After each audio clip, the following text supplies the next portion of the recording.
لیکن آپ کے لیے ضروری ہے جو عام مسلمان ہیں کہ ان کو قدر کی نگاہ سے دیکھیں، ان کو محبت کی نگاہ سے دیکھیں، اور دوسری طرف عوام سے گزارش یہ کی جاتی ہے کہ یہ بھی انسان ہیں اور اس دور کے انسان ہیں، اگر ان سے کچھ کمیاں کوتاہیاں ہو جاتی ہیں تو ان کو موضوع نہ بنایا جائے، ان کو اس کا چرچا نہ کیا جائے، کیوں اس کی وجہ سنیں۔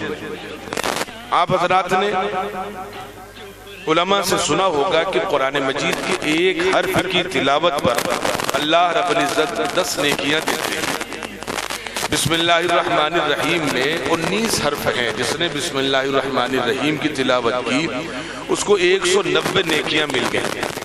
بغیر سمجھے کرے تب یہ حال ہے، سمجھ کر کرے گا تو بہت بڑا ثواب ملے گا۔ خیر مجمع عام ہے، سمجھ کر کرنے نہ سمجھ کر کرنے کی حکمتیں میں یہاں پر نہیں رکھوں گا، لیکن اتنی بات عرض کروں گا کہ ایک حرف پر 10 نیکیاں مل رہی ہیں۔ اب آیا ہوں تو آپ یقین جانیے دنیا میں ابھی کوئی کمپیوٹر ایسا نہیں بنا ہے جو ایک کیلکولیشن کر کے ہم کو بتلا سکے کہ حفاظ نے کتنی محنت سے قرآن مجید یاد کیا ہے۔ جملے کو ایک ایک سطر کو کبھی کبھی 50 مرتبے کبھی کبھی 100 مرتبے پڑھنا پڑتا ہے۔ جب بچہ بچپن میں حفظ کرتا ہے، 7 سال کا 8 سال کا 10 سال کا 12 سال کا بچہ ہوتا ہے تو ایک ایک سطر کو اولئک علی ھدی من ربہم اولئک علی ھدی من ربہم اولئک علی ھدی من ربہم کہ یہ 20 بار 50 بار بچے کو رٹنا پڑے، تب جا کر کے بچے کو ایک سطر یاد ہوتی ہے۔ یہ جو آپ نے سنا ہے نا کہ مدرسے کے طالب علموں کے لیے سمندر کی مچھلیاں دعائیں کرتی ہیں، زمین میں رینگنے والے کیڑے مکوڑے دعائیں کرتے ہیں، وہ تو اللہ کا ایک نظام ہے، لیکن اس کے پیچھے ایک لاجک بھی ہے۔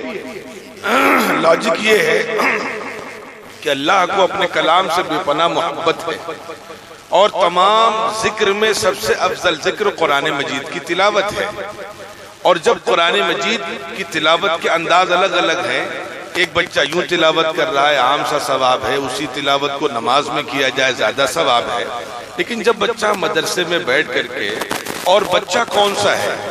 معصوم ہے، بھولا بھالا بچہ ہے، نابالغ ہے، اس سے جو بھی غلطیاں ہو رہی سب معاف ہیں، ابھی وہ احکامات کا مکلف ہی نہیں ہے۔ اسی لیے میں جو چھوٹا سا مدرسہ ہمارے یہاں چلتا ہے، میں ابھی ایک بڑے بزرگ کی خدمت میں گیا، میں نے ان سے گزارش کی حضرت دعا کر دیجئے میرے لیے، تو انہوں کا عجب بے وقوف ہو، مستجاب الدعوات تمہارے یہاں بیٹھے دعا کرانے ہمارے پاس آ رہے ہوتے۔ مدرسوں میں جو بچے اور بچیاں پڑھتے ہیں وہ آخر بچے ہیں، اس عمر کے ایک تقاضے ہیں، وہ ہماری طرح سنجیدہ، ہماری طرح بزرگ، نمازوں کے پابند، تہجد گزار یہ تو نہیں ہوں گے، اس پہ کوئی شک نہیں، جب وقت آ جائے گا تب انشاءاللہ ہو جائیں گے، لیکن بہر کے بھابی یہ بچہ بھولا بھالا ہے۔ ایک چیز، دو چیزیں اور بھی ہیں جس وجہ سے ان کے درجات بلند ہو جاتے ہیں، ان کی دعائیں کیوں قبول ہو جاتی ہیں۔ ایک چیز تو میرے عزیزو، بچہ نابالغ ہے، معصوم ہے۔ دوسری چیز یہ ہے کہ جب کوئی بچہ، کوئی انسان اللہ کے دین کے لیے ہجرت کرتا ہے تو اللہ کی نظروں میں اس کا مقام بہت بلند ہو جاتا ہے۔ مدرسوں میں عموماً ایک نظام یہ ہے، 90% بچے مہاجر ہوتے ہیں۔ آپ ذرا تصور کریں ان کے ماں باپ کے دل پہ کیا گزرتی ہے، بچوں پہ کیا بیتتی ہے۔ 6 سال کا بچہ، 7 سال کا بچہ، 8 سال کا بچہ، 10 سال کا بچہ، جس کی عمر نخرے برداشت کرانے کی، ناز اٹھوانے کی ہے، ماں باپ سے اپنی ضد منوانے کی ہے، جو کھانا نہیں کھاتا تو ماں لوریاں سناتی ہے، دلاسے دیتی ہے، خوشامد کرتی ہے، منت سماجت کرتی ہے، پیچھے پیچھے دوڑ کر کے ماں کھانا کھلاتی ہے۔ کیا اس بچے کے اندر اور اس بچے کی ماں کے اندر وہ جذبات نہیں ہیں؟ بالکل ہیں، لیکن اللہ کے فضل و کرم سے، اللہ کی توفیق سے اللہ نے ان بچوں کو قبول کیا ہے۔ چنانچہ یہ بچے اپنی ماں کو، اپنے باپ کو، اپنے گھر کو، سب کو چھوڑ کر کے ہجرت کر کے مدرسے جا رہے ہیں۔ ایک تو معصوم، دوسرے مہاجر۔ تیسری چیز سمجھے جن کی وجہ سے آخر سمندر کی مچھلیاں کیوں دعائیں کرتی ان کے لیے، اور بھی تو لوگ ہیں ان کے لیے دعائیں نہیں کرتی، لیکن اللہ کی جو دین کے طالب علم ہیں ان کے لیے یہ مخلوق جو بے گناہ ہے وہ اللہ سے دعائیں کرتی ہے۔ تیسری چیز میرے عزیزو یہ ہے کہ یہ بچے بڑے مجاہدے سے گزرتے ہیں. کبھی سوکھی روٹی مل رہی ہے, کبھی سوکھی دال مل رہی ہے, کبھی دال میں صرف پانی مل رہا ہے, گوشت کئی مہینوں ہو جائے گوشت کی بیچارے شکل نہ دیکھ پائیں, جہاں پر رہ رہے ہیں وہاں گدا بھی نہیں ہے, چادر ہے یا سوکھی یا خالی فرش پر بچے سو رہے ہیں, کپڑے بھی بیچاروں کے پاس پھٹے پرانے ہیں. تو ایک تو مجاہدہ بہت بڑا ہے, دوسرے ہجرت ان میں ہے, تیسرے بچے معصوم ہیں, اور ان تینوں قربانیوں کے بعد وہ صبح سے شام تک ایک ایک لفظ کو سینکڑوں مرتبے اور ہزاروں مرتبے اپنی زبان سے ادا کرتے ہیں. اب میں آپ سے پوچھنا چاہتا ہوں, جو رب کریم ایک حرف کی تلاوت پر 10 نیکیاں دے رہا ہے, دنیا میں کوئی کمپیوٹر ایسا نہیں بنا جو یہ بتا سکے کہ ایک بچہ جو حافظ قرآن ہو رہا ہے اس نے ایک حرف کو اپنی زبان سے کتنی مرتبے ادا کیا ہو. لاکھوں مرتبے ادا کیا ہو, لاکھوں مرتبے, ایک ایک حرف کو لاکھوں مرتبے ادا کیا ہوگا. اسی لیے علماء سے جو لوگ بغاوت کرتے ہیں, علماء کے جو لوگ دشمن ہوتے ہیں, اللہ تعالیٰ ان سے سخت ناراض ہوتا ہے کہ اس بچے نے, ٹھیک ہے یہ بھی انسان ہے, ہمارا اس کا معاملہ ہے, اس سے غلطیاں ہو رہی ہیں, کوتاہیاں ہو رہی ہیں, ہم اس کو سمجھیں گے, لیکن تم بیچ میں مت دخل اندازی بنو, تم بیچ میں مت بولو, تم بیچ میں انٹرفیئر مت کرو ہمارا اور ہمارے بندے کا, اور اس بندے کا جس بندے نے بڑی قربانیوں کے ساتھ, جس نے بچپن میں قربانی دی اور بڑے مجاہدے کے بعد قرآن مجید یاد کیا ہے. آج اللہ کے فضل و کرم سے ان خوش نصیب بچوں کو, ہو سکتا ہو کچھ بچے اس میں بڑے ہو گئے ہوں, آج کوئی 2 سال پہلے فارغ ہوا ہو, کوئی 5 سال پہلے فارغ ہوا ہو, کوئی 6 سال پہلے فارغ ہوا ہو, کچھ بچے اسی سال فارغ ہو رہے ہوں. اللہ کی توفیق سے ان بچوں نے یہ سعادت حاصل کی ہے, اللہ تعالیٰ ان کو آج اعزاز سے نوازیں گے. دوسری بات, چاندن کے لوگوں میں یہاں پر میں نے جان بوجھ کر کے قرآن مجید کی جس آیت کی تلاوت کی تھی اس حوالے سے ایک بات عرض کرنا چاہوں گا. بڑی شکایت ہے اور کبھی کبھی خوشی بھی ہوتی ہے کہ بڑے گھرانوں کے بچے مدرسوں کا رخ کم کرتے ہیں. بالکل نہیں کرتے, یہ میں نہیں کہہ رہا ہوں, لیکن رخ کم کرتے ہیں.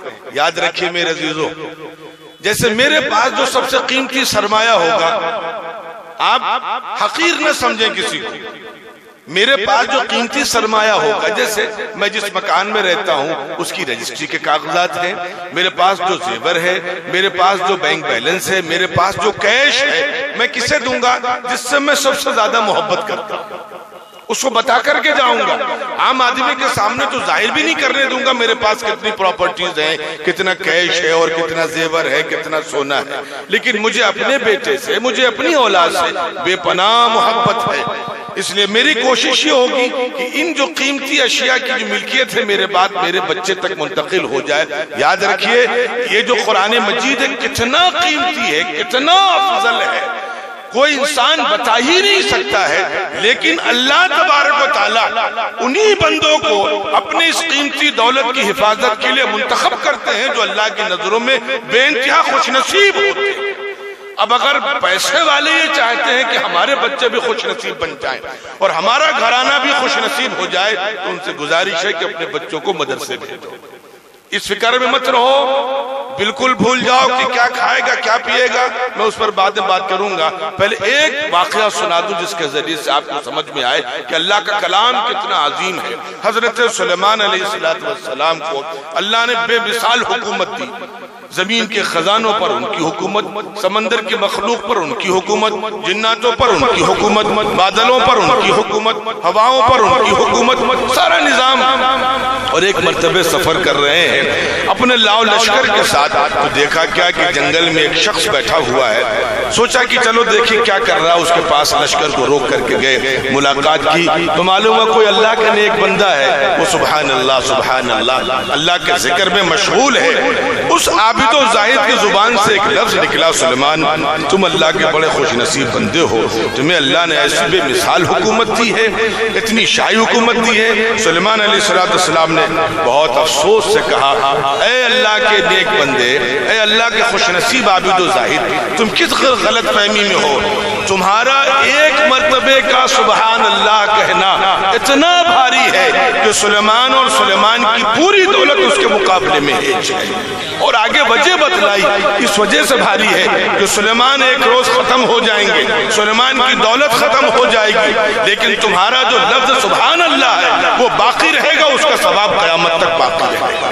ایک مرتبہ سبحان اللہ کہنے پر اتنا بڑا اجر و ثواب ہے. تو قرآن مجید میں تو ہزاروں مرتبہ ایسے الفاظ جس میں اللہ کی پاکی سبحان الذی اسری بعبدہ, نہ جانے کہاں کہاں سبحان لفظ آیا ہے, اور دوسری اللہ کے حمد و ثنا بیان کی گئی ہے. تو قرآن کا تو کوئی موازنہ کر ہی نہیں سکتا کہ دولت کتنی عظیم ہے. اور جو لوگ یہ پریشان ہیں, میں بیچ میں ایک بات کہہ کے بتا دوں, دولت اللہ کی خاص نعمت ہے. ہاں اس کو صحیح طریقے سے استعمال کریں گے تو دولت آگے جائے گی. لیکن یہاں جو پیسے والوں کے ذہنوں میں غلط فہمی رہتی ہے کہ میرا بچہ اگر حافظ بنے گا تو کھائے گا کیا. پہلے میں ایک بات اپنے والد محترم کی بتا دوں. اللہ نے میرے والد محترم کو بڑا سلیقہ دیا. وہ مجھ سے کہا کرتے تھے دیکھو یاد رکھو, خاندانی اعتبار سے جو چیز تم کو ملے کبھی اس پر بھروسہ نہ کرو, کبھی اس پر نظر مت کرو. خود کنواں کھودو, خود محنت کرو, اپنی دنیا خود بنانے کی کوشش کرو.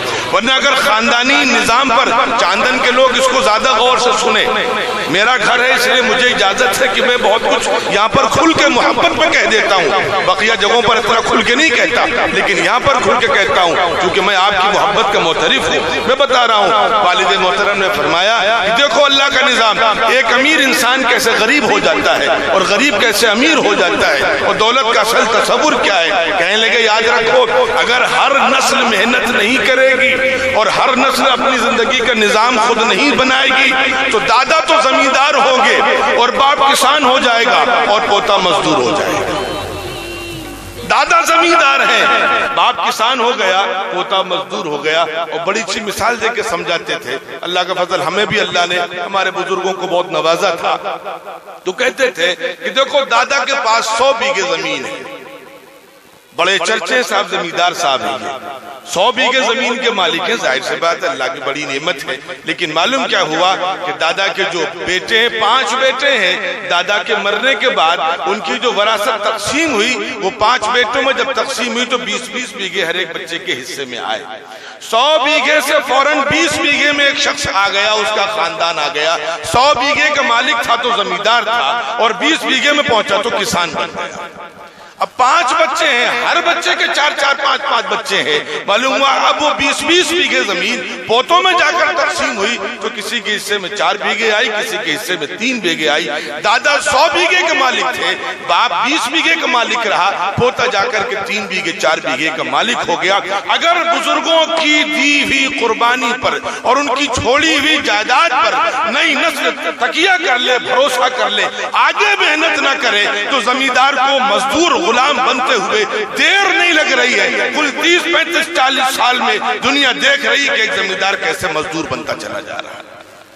ہر نسل خود محنت کرے گی, خود نظام بنائے گی تو زمینداری منتقل ہوتی رہے گی, ورنہ زمینداری سے غلامی آتے دیر نہیں لگتی. یہ اللہ کا نظام ہے, زمیندار کو غلام کر دے.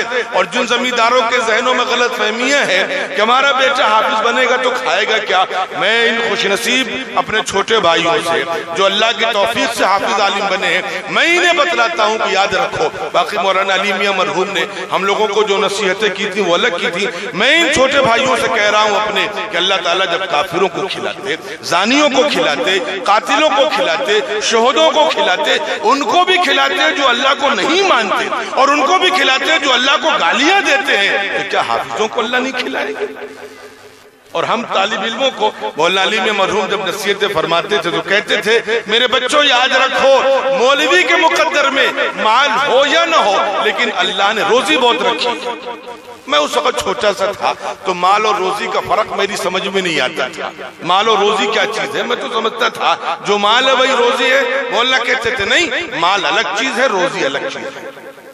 آپ حضرات کی محبتیں ہیں, آپ حضرات کی دعائیں ہیں, اللہ تعالیٰ دنیا گھماتے ہیں. ایک مرتبہ ادھر لکھیم پور کی طرف جانا ہوا, ادھر گنے کی بڑی کھیتی ہوتی ہے. ہمارے ساتھ ایک بڑے عالم بھی تھے. سرداروں کی وہاں پر شوگر میلیں ہیں, تو کسی سردار نے ازراہ محبت یہ کہہ دیا کہ بھائی آپ لوگوں کا جلسہ ہے لیکن ہم چاہتے ہیں کہ بھائی ہم بھی کچھ خدمت کریں، آپ کی جلسے میں کچھ شیئر لے لیں. تو انہوں نے کہا بھائی کھانے کا انتظام ہم کر دیتے ہیں. مقامی ذمہ داروں نے کہا کہ اگر آپ کی یہی خواہش ہے تو کھانے کا انتظام نہ کریں، آپ ناشتے کا انتظام کر دیں. نتیجہ یہ ہوا کہ بھئی میں جب وہاں پہنچا، ہمارے ساتھ بڑے بزرگ تھے، تو انہوں نے کہا بھئی کوثر میاں چلو ناشتے کا انتظام کہیں اور ہے. وہ بیچارے گاؤں کے لوگ ہم لوگوں کو سردار جی کے یہاں لے گئے. شاندار کوٹھی کھڑی ہوئی ہے، بڑی بڑی گاڑیاں ہیں. بھئی شوگر میل کا مالک تو اس کی حیثیت سے تو آپ واقف ہی ہیں.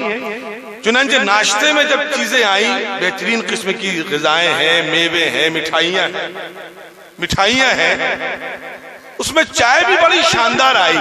تو ہم لوگوں کی جو چائے آئی وہ ایک جیسے کپ میں، سردار جی کی چائے بالکل الگ کپ میں آئی. میں تو خاموش رہا، میری ہمت نہیں تھی کہ پوچھ سکوں. مولانا نے پوچھ لیا کہ سردار جی معاف کیجئے گا، آپ نے اپنی چائے اسپیشل کپ میں منگوائی ہے اور ہم لوگوں کی چائے الگ کپ میں منگوائی ہے، خیریت تو ہے؟ تو سردار جی نے کہا بھائی آپ کسی غلط فہمی میں نہ پڑیں، یہ چائے ہمارا کپ اسپیشل اس وجہ سے ہے کہ ہم لوگ ذرا شوگر کے مریض ہیں، ہم شکر کا استعمال نہیں کرتے ہیں. تو چائے اگر ایک ہی جیسے کپ میں آئے گی تو کپ کنفیوژن ہو جائے گا کہ کون سا شکر والا کپ ہے اور کون سا بغیر شکر والا کپ ہے. اس لیے ہمارا ذرا کپ الگ ہے، ہم بغیر شکر کی چائے پیتے ہیں. اس وقت مولانا نے ایک شعر پڑھا اور مجھے مولانا علی میاں کی وہ بات یاد آئی کہ دولت الگ چیز ہے، روزی الگ چیز ہے.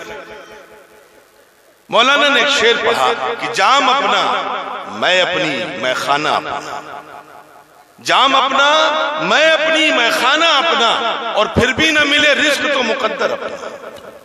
معلوم کیا ہوا؟ سردار جی کے پاس گنے ان کے ہیں، شوگر میل ان کی ہے، شکر کے بورے ان کے ہیں، لیکن ان کے مقدر میں شکر نہیں ہے.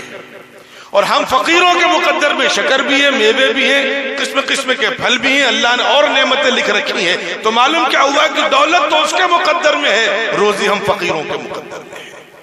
تو آپ اس سے بے فکر رہے، ان کا نصیب اللہ نے لکھا ہے. اللہ تعالیٰ ان بچوں کو قبول کرے. بس میں بڑے جو ہمارے پیسے والے لوگ ہیں میں ان سے کہوں گا کہ یہ محرومی کی بات ہے، کیا اپنے بچوں کو مدرسوں میں نہیں بھیجتے اس کنفیوژن میں کہ ہمارے بچے بڑے ہو جائیں گے تو کھائیں گے کیا؟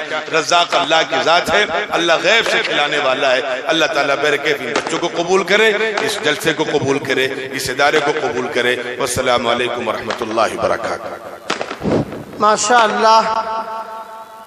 ابھی آپ کے سامنے حضرت مولانا محمد کوثر ندوی صاحب حفاظ کرام کے سلسلے میں گفتگو فرما رہے تھے، اور میں یہ سوچ رہا تھا کہ آج گمنام صحیح علم کی دولت والے، آج گمنام صحیح علم کی دولت والے آخرت میں یہی سالار نظر آتے.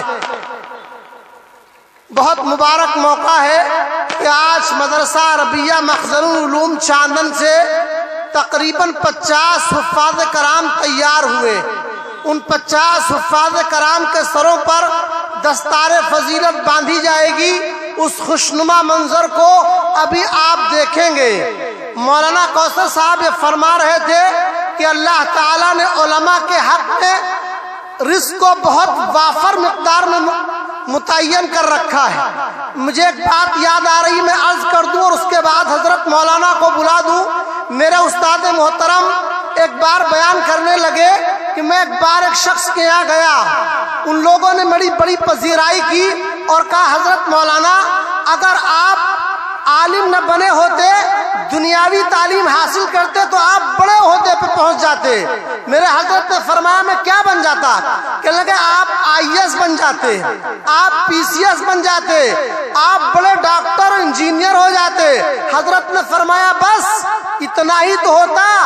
فرمانے لگے میں کل ایک جگہ گیا تھا، وہاں ایک DM صاحب موجود تھے اور DM صاحب میرے جوتوں کو سیدھے کر رہے تھے. DM صاحب نے میرے جوتوں کو سیدھا کیا اور مجھ سے دعائیں کرائی. آج یہ مرتبہ اللہ تعالیٰ نے علماء کو دیا ہے کہ بڑے بڑے عہدوں پر فائز ہونے والے لوگ انہی اہل اللہ کے جوتوں میں آتے ہیں اور اجازت مانگتے ہیں کہ حضرت اگر اجازت دے دے تو مسافہ کا موقع مل جائے، حضرت دعا فرما دے. میں نہیں کہہ سکتا ہوں کہ یہ حفاظ کرام جو تیار ہو رہے ہیں ان میں سے کون سا حافظ کس مرتبے پہ پہنچے گا. حضرات گرامی،